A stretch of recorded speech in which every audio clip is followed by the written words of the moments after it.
Welcome to an introduction to externalities and climate change. In this short video, we will explain the principle of how greenhouse gases are an externality in causing climate change.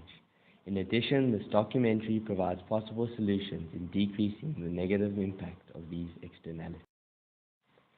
An externality is a consequence of an industrial or commercial activity which affects other parties' welfare without this being reflected in market prices. These impacts can be positive or negative. An example is pollution from industries negatively affecting the environment. Those affected by the externalities remain uncompensated for their change in welfare. In order to accurately represent operational costs, these externalities need to be internalized by the firm. Internalizing the externality minimizes marginal social cost. In our highly industrialized society, many of our actions release greenhouse gases. While carbon dioxide is the most commonly talked about greenhouse gas, there are others, some of which are more hazardous than CO2.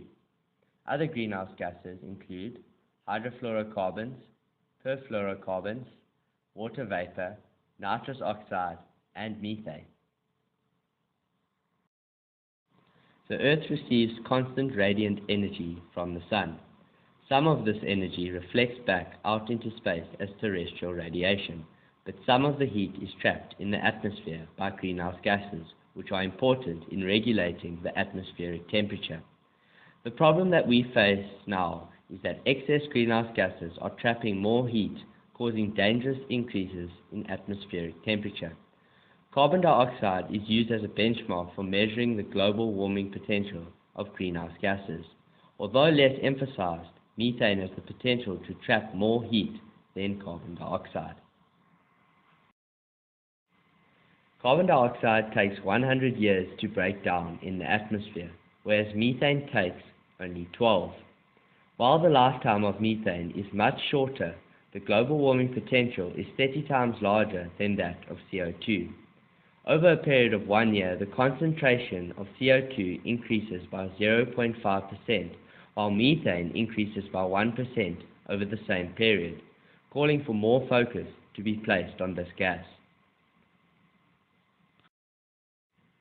Let's have a look at the breakdown of human-induced sources of methane. Humans directly account for just 0.4%. Sheep and goats contribute 11%, with wild animals contributing 5%. Cattle, on the other hand, constitute a staggering 71% of total human-induced methane. A single cow releases 120 tons of methane per year. Multiply that by the 1.5 billion cows worldwide, and you get a result of 50 billion tons of methane per year. That is equivalent to 33 million cars, or a single 500 megawatt coal power station. The methane produced by cattle results in an externality produced by the farms, which needs to be internalized or reduced. So how do we achieve this goal? Methane is produced from cattle via bovine wind, exiting from both sides, as well as cow dung. The first solution is to reduce the demand for dairy and beef, which reduce the total number of cows worldwide, thus reducing methane emissions. The second solution is to change the feed type from poor quality feed to high quality grass. Since this is the cow's natural diet, it will reduce belching and flatulence, which results from indigestion of bad feed.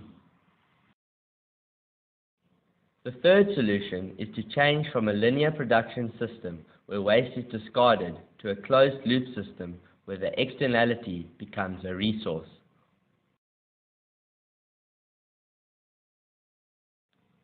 Cows produce dung.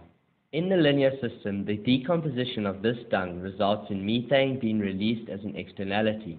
In the closed-loop production system, the dung is used. The dung goes into waste preparation tanks. From here it goes to the anaerobic digester for 16 days, where the dung decomposes in a confined environment and the methane gas captured. The solid waste is extracted and used as compost. Methane gas that has been captured is then used to generate electricity, which is able to run the farm operations and close the loop.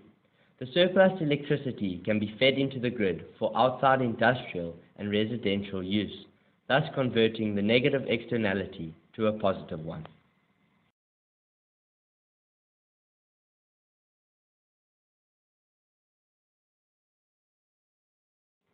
If we look at our current circumstances, as previously discussed, greenhouse gases are causing negative effects on the environment. By changing behavior and modifying operation systems, firms can decrease greenhouse gas emissions, reducing the negative effects on externalities on the environment.